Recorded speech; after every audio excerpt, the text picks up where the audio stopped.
Hello students, welcome to my YouTube channel Maths Idol. Myself Dr. कविता गुप्ता। बच्चों ये मेरी non linear first order partial differential equation की series चल रही है जिसमें मैं आज आपको सिखाऊंगी शार्पिट्स मेथड। इससे पहले बच्चों मैं आपको स्टैंडर्ड फॉर्म 1, 2, 3, 4 सब सिखा चुकी हूँ। आज शार्पिट्स मेथड सीखेंगे। देखो बेटा, अगर आपको क्वेश्चन में non linear first order partial differential equation given है, meaning is first order means question के अंदर सिर्फ आपको फर्स्ट ऑर्डर पार्शियल डेरिवेटिव्स दिखाई देंगे। देखो, अगर मेरा फंक्शन है z equal to f x y form, ठीक है, तो z क्या चीज़ होती है? आपकी डिपेंडेंट वेरिएबल। x और y आपके इंडिपेंडेंट वेरिएबल हैं। तो इनके जो पार्शियल डेरिवेटिव्स होते हैं उसको हम किस से डिनोट करते हैं? Del z by del x को हम p से डिनोट करते हैं और del z by del y को हम q से डिनोट करते हैं। ठीक है, तो अगर डिफरेंशियल इक्वेशन में dependent variable, independent variable and the first order partial derivatives दिखाई दे रहे हैं तो वो इस फॉर्म की होगी, f equal to x y z p Q equal to zero, जहाँ पर x और y आपके इंडिपेंडेंट वेरिएबल हो गए, z आपका डिपेंडेंट वेरिएबल हो गया, p एंड q आपके पार्शियल ऑर्डर डेरिवेटिव्स हो गए फर्स्ट ऑर्डर के। तो इक्वेशन फर्स्ट ऑर्डर की हो गई क्योंकि इसके अंदर फर्स्ट ऑर्डर पार्शियल डेरिवेटिव दिखाई दे रहा है, सेकंड ऑर्डर है नहीं, तो फर्स्ट ऑर्डर की हो गई। ठीक है, साथ में ये नॉन लीनियर लिखा हुआ है। नॉन लीनियर मतलब क्या हो गया कि p और q की पावर मोर देन 1 भी हो सकती है आपके पास, ठीक है ना। तो इस टाइप की टर्म्स अगर आपको क्वेश्चन में दिखाई दे रही हैं तो वो नॉन लीनियर है। अब नॉन लीनियर को सॉल्व करने के हम ऑलरेडी 4 मेथड पढ़ चुके हैं, स्टैंडर्ड फॉर्म 1, 2, 3, 4।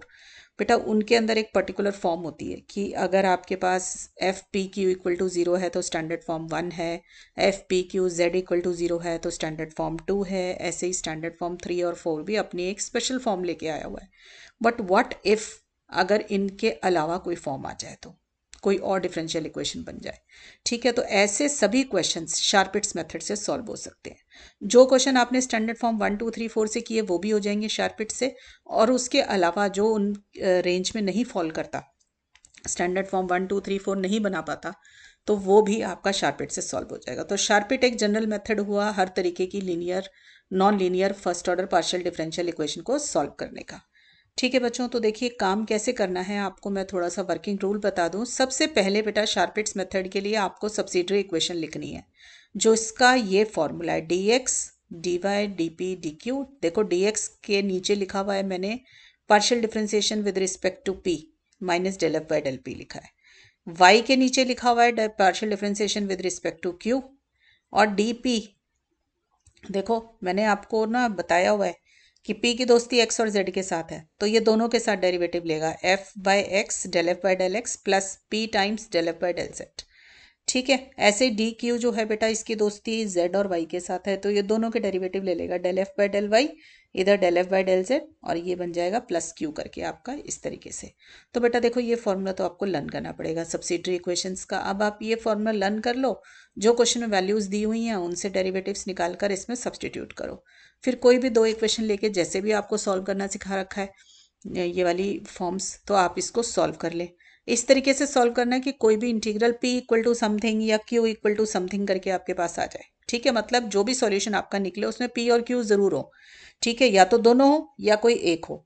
अगर जब सॉल्व करोगे तो कांस्टेंट ऑफ इंटीग्रेशन भी आएगा, तो एक कांस्टेंट भी जरूर आएगा आपके पास। ठीक है, तो मैंने लिख दिया, solve the above equation such that we get the integral containing p और q और बोथ, यानी कि p इक्वल टू समथिंग आ जाए, q इक्वल टू समथिंग आ जाए, या p q दोनों का रिलेशनशिप कोई बन के आ जाए हमारे पास, और उसके अंदर एक आर्बिट्ररी कांस्टेंट जरूर होगा। वो तो आएगा ही आएगा आपके पास, क्योंकि आप इंटीग्रेट करके निकालेंगे तो कांस्टेंट ऑफ इंटीग्रेशन जरूर आएगा।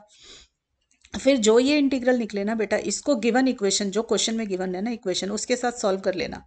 मान लो आपके पास p आया हुआ था तो आपके पास q आ जाएगा, अगर आपके पास q था तो p निकल जाएगा, तो p और q दोनों निकल जाएंगे। तो अगर p और q दोनों निकल जाएंगे तो हम क्या करेंगे, देखो d z equal to p D x plus q D y है, इस फॉर्मूले में डाल दो। मैंने बताया कि हर चीज़ को सॉल्व करने के लिए फॉर्मूला हमारे पास नॉन लीनियर में यही था, d z equal to p D x plus q D y. इसमें p और q की बेटा वैल्यू डाल देना, इक्वेशन को इंटीग्रेट करना। इंटीग्रेट करोगे तो फिर से एक और कांस्टेंट आ जाएगा, तो एक कांस्टेंट पहले आया हुआ था, एक अब आ जाएगा, तो दो आर्बिट्ररी कांस्टेंट हो गए, दो इंडिपेंडेंट वेरिएबल थे, तो गिवन सॉल्यूशन क्या बन जाएगा हमारा, कंप्लीट इंटीग्रल। ठीक है बच्चों, क्वेश्चंस में देखते हैं बेटा, क्वेश्चंस में ज़्यादा मेथड क्लियर होता है। देखिए, solve z equal to P Q by Charpit's method. ठीक है। अब देखो वैसे अगर ये क्वेश्चन एग्जाम में आ जाए z equal to P q को सॉल्व करो, तो आप देख रहे हो ये पी क्यू और z क्वेश्चन में दिख रहा है, ये स्टैंडर्ड फॉर्म 2 से भी सॉल्व हो सकता है। इसको हम रिड्यूस करके स्टैंडर्ड फॉर्म 1 भी बना सकते हैं, तो उससे यह क्वेश्चन हमारा बहुत आसानी से सॉल्व हो सकता है स्टैंडर्ड फॉर्म 1 और 2 से। बट क्योंकि क्वेश्चन में लिख दिया है कि शार्पिट से ही करना है, तो now we will be doing it by Charpit's method. तो देखो बेटा, शार्पिट्स मेथड जब भी लगाना हो तो फॉर्म पहचानने की जरूरत नहीं होती, बस ये देखना होता है नॉन लीनियर फर्स्ट ऑर्डर है। ठीक है, तो हमारी पहले सब्सिडियरी इक्वेशंस आर, ये देखो ऐसे लिखना dx, फिर dy, dp और इधर dq। ठीक है, अब इनके डिनोमिनेटर लिखेंगे। देखो सबसे पहले डिफरेंशिएशन है विद रिस्पेक्ट टू p, फिर differentiation with respect to q। अब p की दोस्ती तो x के साथ और z के साथ है, तो ये x के साथ भी डेरिवेटिव कराएगा और आपका z के साथ भी कराएगा, बीच में ऐसे। ठीक है, इससे आपको थोड़ा बेटा लर्न हो जाएगा फॉर्मूला, राइट। अब q की दोस्ती तो y और z के साथ है, तो दोनों के डेरिवेटिव कराएगा। ठीक है, जुड़वा देगा q से। क्लियर, वैल्यूज डालो बेटा। देखो इसके अंदर गिवन क्वेश्चन में देखो आपको दिया हुआ है z equal to P q, तो f का अच्छा पहले f बना लो। f होगा बेटा मेरा z minus P Q equal to 0। जो गिवन क्वेश्चन है उसको एक साइड पे ले जाओ, तो that is my function f। तो f को बेटा विद रिस्पेक्ट टू p देखोगे आप, तो डेरिवेटिव क्या आ रहा है माइनस क्यू, और एक माइनस ऑलरेडी बाहर है। ठीक है, dy, f को विद रिस्पेक्ट टू q करोगे तो बेटा माइनस p आएगा और एक ऑलरेडी माइनस बाहर है, dp अपॉन f को विद रिस्पेक्ट टू x करो, देखो है नहीं तो 0 आ गया, प्लस p, f को विद रिस्पेक्ट टू z करेंगे तो ये आ जाएगा। ठीक, यहाँ पर आ जाएगा आपका ये। ठीक है बेटा, थोड़ा सा ठीक से करके लिख लेते हैं, dx upon q, dy upon p, dp upon p is equal to dq upon q। ठीक है, ये सब आ गया बेटा मेरे पास। अब आपकी मर्जी है बेटा, कोई भी दो इंटेग्रल इस तरीके से लो सॉल्व करने के लिए जिससे आपका p इक्वल टू समथिंग या q इक्वल टू समथिंग आ जाए। तो ये मेरी फर्स्ट रेशो, ये सेकंड है, ये थर्ड रेशो है, ये फोर्थ रेशो है। ठीक है बच्चों, तो मैंने क्या किया, फर्स्ट एंड फोर्थ रेशो को कंसीडर कर लेती हूँ। देखो क्यू क्यू है, दोनों के डिनोमिनेटर में आराम से कट जाएगा, तो first and fourth ratio implies क्या आ जाएगा, देखो dx अपॉन क्यू और dq अपॉन क्यू। क्लियर, अब q से q कैंसिल हो गया तो dx आ जाएगा dq के बराबर। ठीक है, इंटीग्रेटिंग बोथ द साइड्स, तो ये आ जाएगा x इक्वल टू क्यू। ठीक है, प्लस समथिंग, समथिंग मतलब कांस्टेंट ऑफ इंटीग्रेशन। ठीक है, where a is the constant of integration. तो यहाँ से बेटा आपको q निकाल लो, p आता तो p निकालते, q आया तो q निकालेंगे। आपको p या q में से कोई भी एक जरूर चाहिए यहाँ पे सॉल्व करके, या तो दोनों आ जाए या p आ जाए या q आ जाए। ठीक है, तो मेरे पास आ गया q equal to x minus A. ये जो इंटीग्रल आएगा ना बेटा, ये p या q की कोई वैल्यू देगा, साथ में एक आर्बिट्ररी कांस्टेंट इसके साथ जरूर होगा। इसको गिवन इक्वेशन में डाल दो, put q equal to x minus a in the given equation. हमेशा गिवन इक्वेशन में डालना है। ठीक है, गिवन इक्वेशन है मेरी z equal to P q, तो मैंने इसमें डाल दिया। देखो z equal to P q की वैल्यू डाली x माइनस ए। जब यहाँ पर आप डालोगे ना, तो यहाँ से निकालना है आपको p। अगर आपका ऊपर z निकला था तो यहाँ से p निकल जाएगा। मुझे अल्टीमेटली p और q दोनों की वैल्यूज चाहिए, ताकि मैं उसको dz equal to p D x plus q D y, जो मेरा मेन फॉर्मूला होता है, उसमें डाल पाऊँ। तो मैंने p भी निकाल लिया, q भी निकाल लिया। अब इसमें वैल्यू डालनी है। देखो p की जगह पे मैंने डाल दिया z upon x minus A into D x, और q की जगह पे मैंने वैल्यू डाल दी है, q मेरा आया था ऊपर x माइनस ए। ठीक है, ये डाल दिया। अब समझ लो ऊपर का काम तो हो गया खत्म। अब मुझे इसको इंटीग्रेट करके आंसर निकालना है। अब देखो बेटा, dx यहाँ लिखा है, इसके साथ सिर्फ x की टर्म होती तो आराम से इंटीग्रेट कर पाते। dy है, इसके साथ सिर्फ x की टर्म्स, y की टर्म्स होती तो इंटीग्रेट कर पाते, पर ये तो सारे अलग अलग तरीके के आ गए। तो अब ऐसे में हम इसको कैसे इंटीग्रेट करें बेटा, यहाँ पे थोड़ा सा समझने वाला काम है। एक दो क्वेश्चन करोगे तो प्रैक्टिस होनी शुरू हो जाएगी। देखो मुझे dx के साथ z दिखाई दे रहा है और x भी दिख रहा है। x तो तंग नहीं करता, ये z तंग कर रहा है, तो मैं इसको dz के पास ले जाती हूँ। ठीक है, तो मैं इस वाली टर्म को उठा के इधर ले आई dz के पास, राइट। अब मेरे पास ये बच गया लेफ्ट साइड, राइट साइड पे। क्लियर, अब आप देखो बेटा, ये x minus a d y के साथ बैठ के कुछ नहीं कर सकता, क्योंकि उसको तो सिर्फ y की टर्म्स चाहिए। तो हमने क्या किया, इसको भी उतार के नीचे ले आए, x माइनस ए। ठीक है, यहाँ तक आ गए। अब थोड़ा एलसीएम लेके ठीक कर लें। देखो x minus A into D Z minus Z into D x upon x minus ए का whole square equal to D Y आ गया। ठीक है, अब देखो z और x के डेरिवेटिव अपने z और x के साथ ही हैं और y के साथ y अकेला है, तो वो आराम से इंटीग्रेट होगा। But how to integrate this x minus a d z upon this. ये देखो ज़रा, यहाँ पे थोड़ी सी इस साइड में चीज़ें समझें। देखो, आप z अपॉन एक्स माइनस ए को कंसीडर करो, इसका डेरिवेटिव लो, क्वोशंट रूल लगाओगे।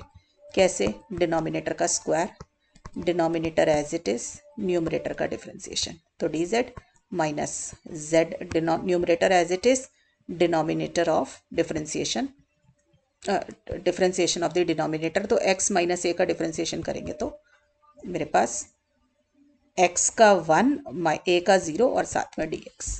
ठीक है, ये आया। मैंने सीधा सीधा क्वोशंट रूल अप्लाई किया यहाँ पे, अप्लाइड क्वोशंट रूल। ठीक है बेटा, इस तरीके की आदत आपको डालनी पड़ेगी। तो मैं इस पूरी एक्सप्रेशन को देखो, x minus a d Z minus z D x upon x minus a whole square, ये यही वाली आ गई ना, यही वाली टर्म आ गई। तो इसको मैं पूरे को क्या लिख सकती हूँ, d of z x minus a equal to D y. ठीक है, अब देखो, अब मेरे लिए इंटीग्रेट करना दोनों साइड पे बहुत आसान है। इंटीग्रेट करो बोथ साइड्स।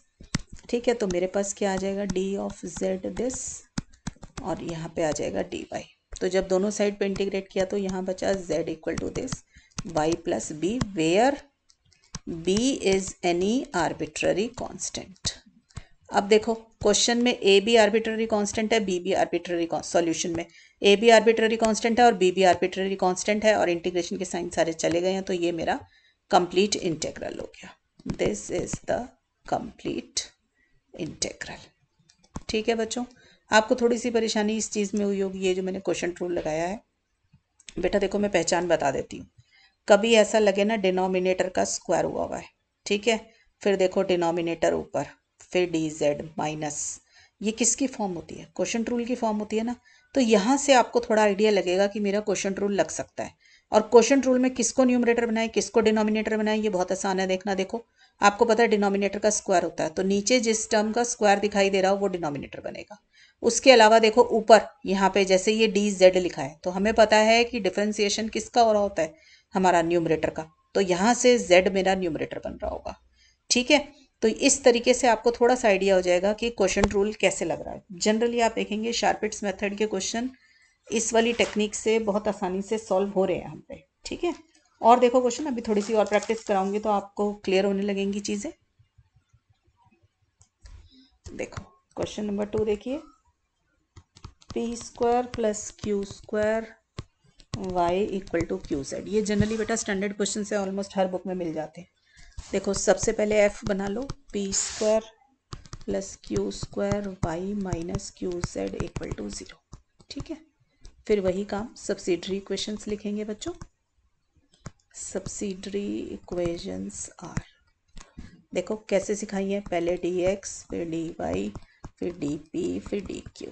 ठीक है, ये देखो डी एक्स है तो नीचे del F by del p, d y है तो नीचे del F by del q, d p है तो del F by del x plus p del F by del z. Q है, इसकी दोस्ती तो वाई के और जेड के साथ है, तो इन दोनों के डेरिवेटिव्स लेगा। ठीक है, डालो वैल्यूज।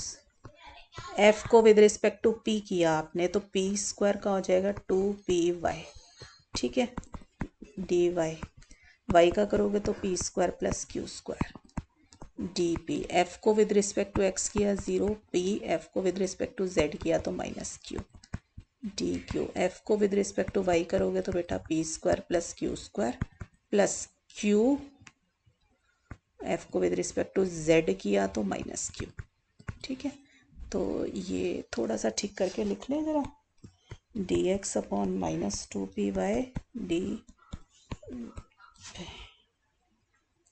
डी वाई, एफ को विद रिस्पेक्ट टू क्यू किया था हमने यहाँ पे, सॉरी ये गलत लिख दिया मैंने, एफ को विद रिस्पेक्ट टू क्यू किया है तो 2qy माइनस जेड, ये आया है।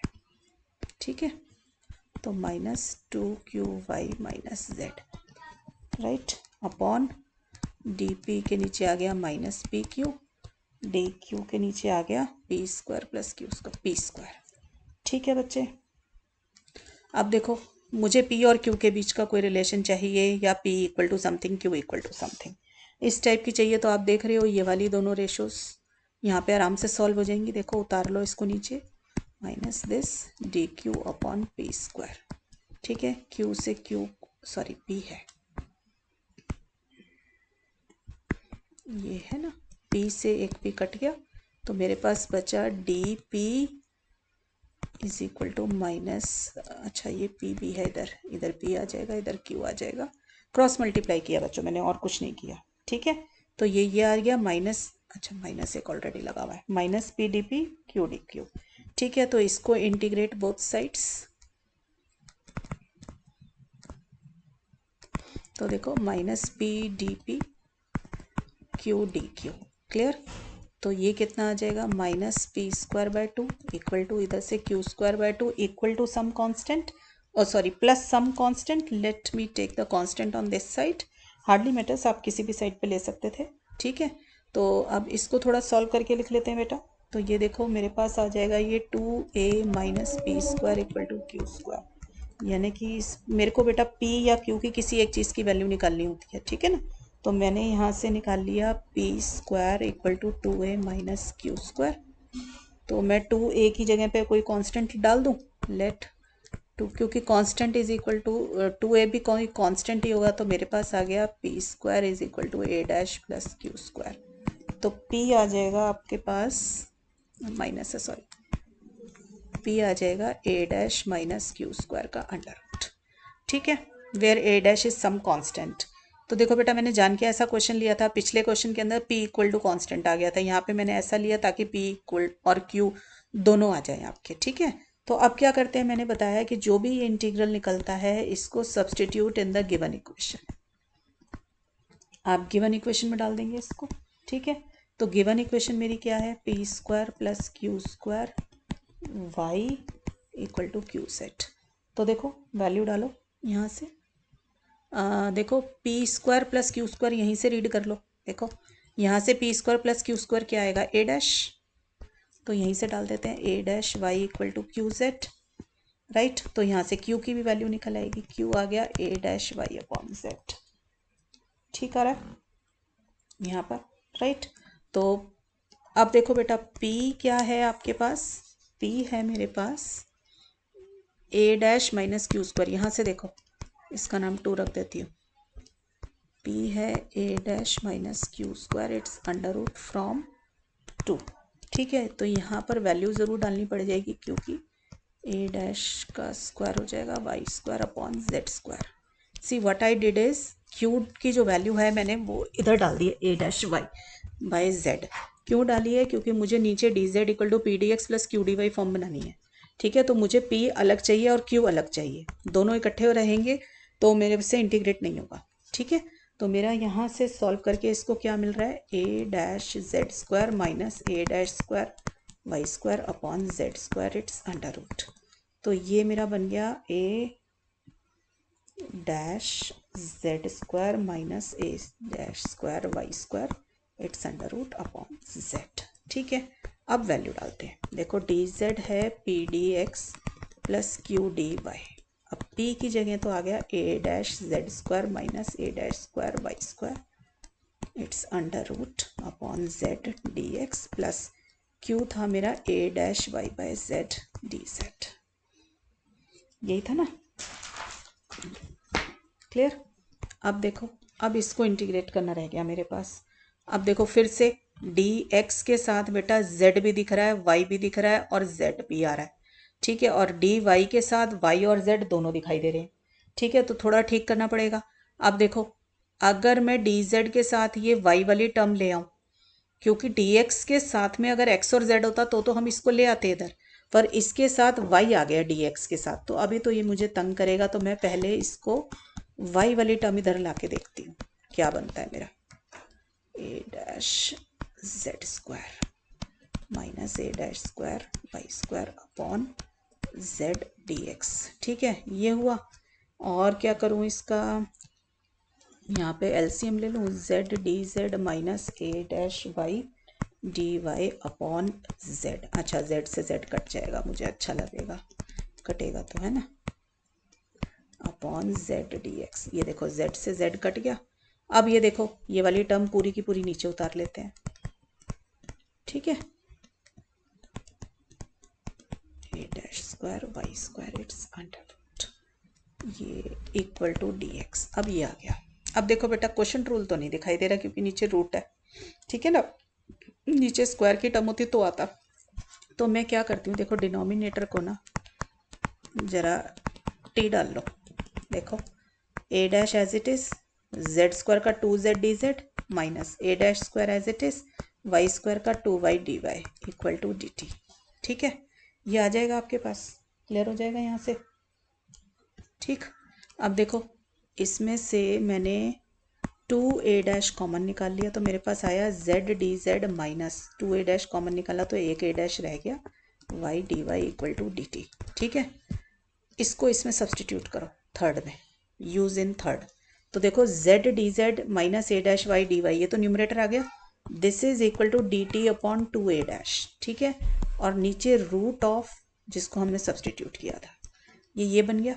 तो अब देखो d t upon root t is equal to 2a dash d x, clear है। नाउ इंटीग्रेट बोथ साइड्स, बहुत आसानी से इंटीग्रेट हो रहा है, ठीक है। तो रूट टी का इंटीग्रेशन 2 रूट टी, तो 2 root t is equal to 2a dash इसका x plus this b where b is the again a constant of integration here. अब t की वैल्यू सब्सटीट्यूट कर दो, हमने जो ऊपर ली थी t की वैल्यू क्या थी मेरे पास, a dash z square minus a dash square Y square, ठीक है, जो हमने ऊपर सब्सटीट्यूट किया था, this one equal to 2a dash x plus b, ठीक है। तो ये मेरा सॉल्यूशन निकल आया। आप इसको बोल सकते हैं कि ये आपका कंप्लीट इंटेग्रल है क्योंकि a और b इसके अंदर a डैश और b are the 2 arbitrary constants. आप चाहें तो इस 2 को काट सकते हैं, ठीक है। तो और क्योंकि यहाँ पे b/2 हो जाएगा, b/2 is again some constant, right. तो this is our complete integral, clear हुआ बच्चों। और देखो क्वेश्चंस, देखो Z square equal to P Q x Y. अब देखो ये क्वेश्चन हमें सॉल्व करना होता तो हम किसी और फॉर्म से भी बड़े आराम से सॉल्व कर सकते थे, we can easily reduce it to standard form 1 and solve it, but Charpit हमें यूज़ करना है, हमें उसकी प्रैक्टिस करनी है, तो let me look for the Charpit's only. देखो इसको मैं लिख सकती हूँ F equal to Z square minus P Q x Y, ठीक है, इक्वल टू 0। तो पहले इसकी सब्सिडरी इक्वेशंस लिखते हैं बच्चों। ये देखो पहले यहाँ पे del f by del p है, फॉर्मूला लर्न कर लो बच्चों अच्छे से, ठीक है। Del x plus p del f by del z del f by del y plus q del f by del z, ठीक है। डालो बेटा, तो डी एक्स अपॉन ये देखो विद रिस्पेक्ट टू पी करूँगी तो माइनस क्यू एक्स वाई आ जाएगा और एक माइनस ऑलरेडी बाहर है। विद रिस्पेक्ट टू क्यू करूँगी तो माइनस पी एक्स वाई आएगा, 1 minus is already outside. F को विद रिस्पेक्ट टू एक्स करूँगी तो minus P Q Y plus p two z. F को विद रिस्पेक्ट टू वाई करूँगी तो minus P Q x plus q two z, all right. तो ये आपके पास आ गया, इसको थोड़ा सा ठीक करके लिख लेते हैं माइनस वगैरह कवर करते हुए। तो ये आया, अब डी वाई किया तो पी एक्स वाई आ गया, डी पी आ जाएगा आपके पास minus P Q Y plus 2p Z और डी क्यू आ जाएगा minus P Q x plus 2q Z. अब बेटा इस तरीके से सॉल्व करो कि आपको जो है p और q का कोई रिलेशन मिले, ठीक है, या p अकेला और q अकेला। तो देखो अगर मैं d x upon d y वाली ये लेती हूँ तो एक्स वाई तो कट जाएंगे, पर डी एक्स के नीचे q रह जाएगा और डी वाई के नीचे p रह जाएगा, तो फिर से कोई फ़ायदा नहीं होगा मुझे, क्योंकि मुझे जिसका डेरिवेटिव है उसी की टर्म्स चाहिए, ठीक है ना। तो हमें कोई और स्ट्रैटेजी सोचनी पड़ेगी। तो देखो ज़रा, हमने इस तरीके की क्वेश्चंस बहुत सॉल्व भी कराई है, मैंने आपको p p plus q q equal to r form वाले लेक्चर में। तो मैं ऐसे कर रही हूँ, डी एक्स वाले को p से मल्टीप्लाई कर रही हूँ और एक्स डी पी इसको x से मल्टीप्लाई कर रही हूँ, ठीक है, ताकि मेरी ये पी क्यू एक्स वाई वाली टर्म कट जाए, राइट। तो देखो ये मेरा क्या बना, p से डी एक्स वाले को ऊपर नीचे मल्टीप्लाई किया तो पी क्यू एक्स वाई आ गया। देखो मैंने ये किया बच्चों, ये डी एक्स वाली जो टर्म है इसको ऊपर नीचे पी से मल्टीप्लाई कर दिया, और ये जो डी पी वाली टर्म है इसको ऊपर नीचे एक्स से मल्टीप्लाई किया, तो ये आज और फिर दोनों को ऐड किया, इसको एक्स से किया है तो ये आया। तो इससे मुझे ये फ़ायदा हुआ कि ये दोनों मेरे कट गए। अब यहाँ पर भी सिमिलरली आपको सेम काम करना है। देखो डी वाई है ना, तो इसको क्यू से कर देती हूँ और डी क्यू वाले को वाई से कर देती हूँ। ठीक है, तो देखो मेरे पास क्या चीज़ आ रही है नीचे, पी क्यू एक्स वाई। ठीक है, और इधर से वाई से किया तो क्यू जेड वाई। ठीक है, ये इससे कट गया, तो मेरे को कुछ ठीक ठाक सी टर्म मिल गई हैं। P D x plus x D p upon 2p(xz) इधर से आ गया, q D Y plus Y D q 2q(z)y इधर आ गया। ठीक है, अब जो कट रहा है उसको काटो, 2 से 2 कट रहा है, z से z कट रहा है। अब देखो बेटा, ऊपर P D x plus Q, ये एक्स डी पी को मैं डी ऑफ पी एक्स लिख सकती हूँ, प्रोडक्ट रूल। देखो पी एक्स के अंदर प्रोडक्ट रूल लगाओ तो P D x plus x D P आ जाएगा। ठीक है, ऐसे ही क्वेश्चन प्रोडक्ट रूल क्यू और वाई में लगाओगे तो Q D Y plus Y D Q आ जाएगा। ठीक है, ये आ गया। अब ये आराम से इंटीग्रेट हो सकता है आपका, तो अब इंटीग्रेट कर दो। देखो ठीक, देखो अब किसी बच्चे को समझ ना आ रहा हो ना कैसे इंटीग्रेट होगा, तो पी एक्स को टी मान लो मन में, तो डी टी अपॉन टी आ गया। ठीक है, तो डी टी अपॉन टी है तो लॉग टी होना चाहिए, तो यहाँ पे टी क्या था, पी एक्स, तो लॉग पी एक्स आ गया। ठीक है, ऐसे इधर देखो लॉग क्यू वाई आ जाएगा प्लस लॉग सी। मैं दोबारा एक्सप्लेन कर देती हूँ, किसी को ना समझ में आए तो मन में पी एक्स को टी मान लो, तो डी ऑफ पी एक्स क्या हो जाएगा, डी टी हो जाएगा। ठीक है ना, तो मेरा integral D P x upon P x किस में कन्वर्ट हो जाएगा, integral D t upon T में। तो integral D t upon T क्या होता है, लॉग टी। ठीक है, तो उससे आपको पता चल जाएगा। क्लियर, ये आ गया आपके पास। तो इसको बेटा सॉल्व करेंगे तो ये क्या आ जाएगा, p x equal to c q by, logarithm का रूल लगा लिया। फिर हम क्या करते हैं, जो भी ये रिलेशन आता है इसको गिवन इक्वेशन में डाल देते हैं। ठीक है ना, put in the given equation. Given equation है बेटा मेरी z square equal to P Q x Y. ठीक है, इसमें डालो। देखो Z square equal to P एक्स की जगह डाल दिया सी क्यू वाई, और एक क्यू वाई मेरे पास ऑलरेडी है, तो मेरे पास आ गया c q square Y square equal to Z square. ठीक है, तो जेड क्या आ जाएगा बेटा मेरा, root c Q y. Clear, ये जेड आ गया। अब डालते हैं क्वेश्चन में, देखो put in d z equal to p D x plus q D y. अब पी क्या आया हुआ है मेरे पास, अच्छा ये देखना पड़ेगा, पी की आया हुआ है मेरे पास C Q Y by X, C Q Y by X D x plus Q क्या आया हुआ है मेरे पास, अच्छा डी जेड क्या है, यहाँ से तो क्यू निकालना था ना, तो ये क्यू था Z by root C Y. Q है मेरे पास Z by root C Y D Y. अच्छा अभी क्यू भी रह गया यहाँ पे, ये हमने ऊपर डाला नहीं अभी, चलो अब डाल देते हैं। सी क्यू की वैल्यू है Z by root C Y, ये एक्स एज इट इज़, ये वाई। यहाँ पे हमने जेड की वैल्यू अभी उसकी वैल्यू रिप्लेस नहीं करी थी क्यू की। ठीक है, तो ये मेरा इसमें कन्वर्ट हो गया। ठीक है, वाई से वाई कैंसिल, तो ये मेरा बन गया बेटा root c z upon x D x plus z by root C Y D y. ठीक है, ये बन गया। अब देखो ज़रा इसको कैसे सॉल्व करें। अब हम यहाँ पर z by root C y, ठीक है, अब हम इसको देखो, अच्छा एक z दोनों के साथ है तो इस z को नीचे उतार लो, बस हो गया क्वेश्चन सॉल्व। दोनों के साथ z है तो कोई दिक्कत नहीं थी हमें। यहाँ पे ये आ गया 1/√c(y) और ऊपर है y। ठीक है, ये आ गया। अब देखो dx के साथ कांस्टेंट है या x है, dy के साथ कांस्टेंट है या y है, और dz के साथ z है, तो आराम से वेरिएबल सेपरेट हुए हुए, तो we can easily integrate it. Clear, हमें ज़्यादा मेहनत ही नहीं करनी पड़ेगी। चलो ये आ जाएगा log z, ये आ जाएगा रूट सी log x। ठीक है, देख लेना कैलकुलेशन मिस्टेक तो नहीं हो रही कोई। ठीक, और ये आ जाएगा आपका 1/√c log y। ठीक है बच्चों, तो इस तरीके से ये, और साथ में constant of integration log log है तो लॉग ऑफ b। देख लेना बेटा कहीं कोई वैल्यू सब्स्टिट्यूट करने में गलती ना हो गई हो। P D x c, p की वैल्यू हमारी क्या आई थी ऊपर, c Q Y by x ना, तो c Q Y by x और क्यू की हमने डाल दी z/√c y। ठीक आया हुआ है, ठीक।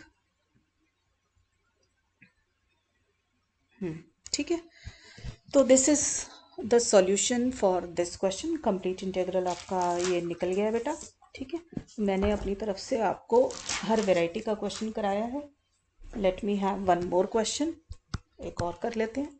देखो P x Y plus p q plus Q y equal to y set. ठीक है, तो मैं इसको लिख सकती हूँ बेटा f equal to P x Y plus p q plus Q Y minus Y Z equal to 0। तो बेटा मेरी सब्सिडरी इक्वेशंस आ जाएंगी ये,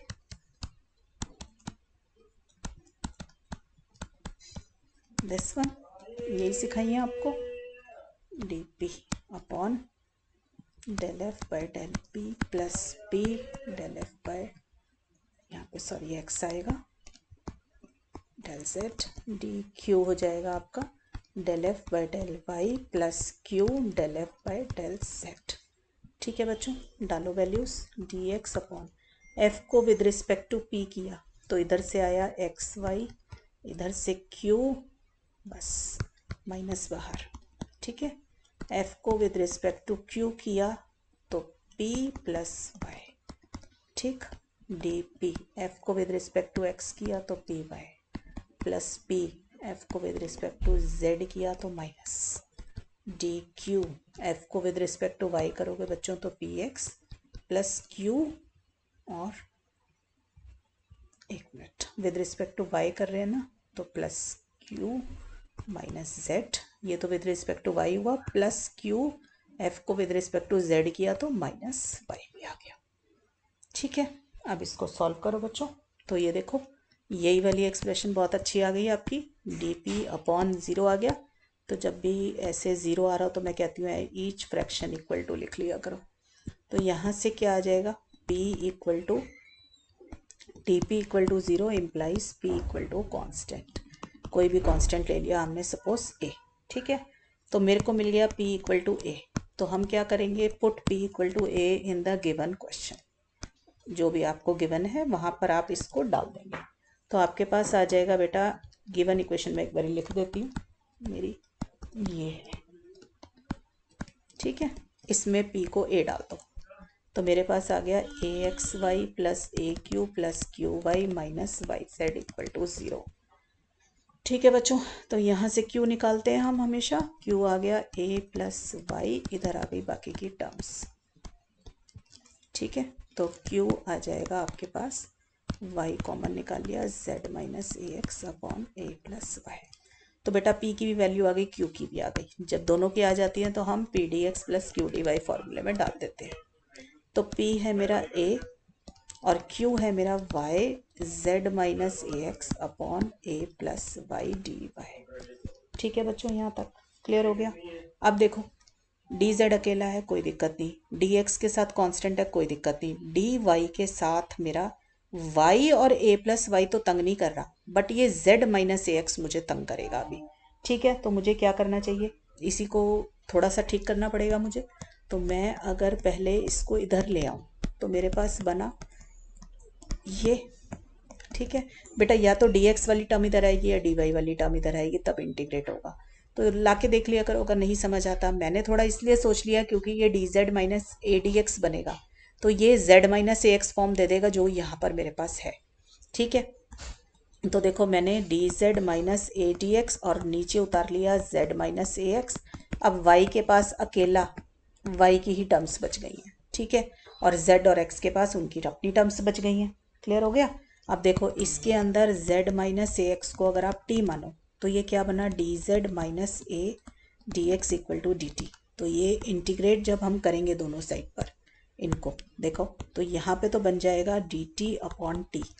ठीक है, अब इसको इंटीग्रेट करना है। इसको इंटीग्रेट करने के लिए मैं क्या करूँगी, प्लस माइनस ए कर दूँ ऊपर, यही होता है। ठीक है, तो ये बन जाएगा मेरा y प्लस ए अपॉन y प्लस ए माइनस ए बाय ए प्लस वाई डी वाई। ठीक है, ये बन जाएगा 1, इसका ये बन गया dy माइनस ए बाय ए प्लस वाई डी वाई, यही बना। ठीक है, तो इसका मैं यहाँ लिख देती हूँ, इसको इंटीग्रेट अभी करना है हमें, माइनस ए अपॉन ए प्लस वाई डी वाई। ठीक है, तो देखो integration D t upon T का लॉग टी, 1 का y माइनस ए कांस्टेंट है बाहर आ गया, ए प्लस वाई का log of a plus y. ठीक है, plus b where b is the constant of integration. अब बेटा इस t की वैल्यू डाल दो, t था मेरा z माइनस एक्स, तो मेरा ये सॉल्यूशन निकल आया बच्चों। ठीक है, अब चाहो यहाँ पर आप लिख देना a and b are arbitrary constant. So this is all about this Charpit's method. मैंने हर तरीके का बेटा एक एक क्वेश्चन आपको करा दिया ताकि आपसे प्रैक्टिस हो जाए अच्छे से। अब बुक में बेटा जितने क्वेश्चन हो सारे प्रैक्टिस कर लेना, आपको अच्छे से सब कुछ समझ आ जाएगा। So I am winding up the lecture here बच्चों। टिल देन पढ़ाई करते रहें। All the best.